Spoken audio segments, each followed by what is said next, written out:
Урматтуу депутаттар, урматтуу төрага, мен дагы жалпы шейит кеткен биздин жоокерлерибизге, баткендик жердештерибизге баарына көңүл айтат элем.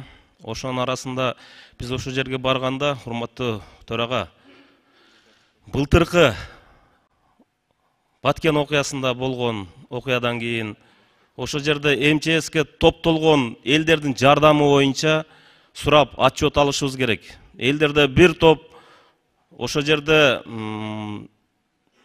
ушунчалык ишенбестиктер пайда болуп атканын айтышты.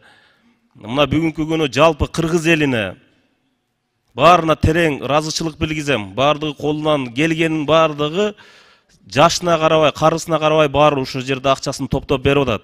Мына ушул акчалар дагы эртең туура багытка колдонсо деп айтат элем.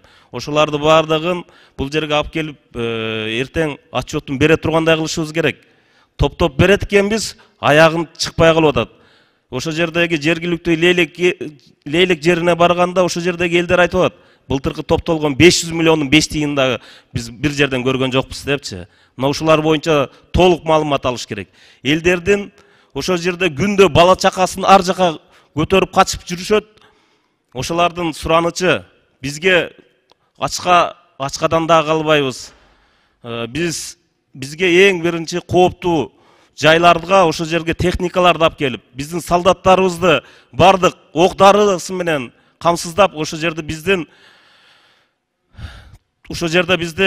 коргой турган адамдарды биз жакшы деңгээлде ошол жерде коюп бергиле деген суранычын өткөзүп атат да, айтып атышат.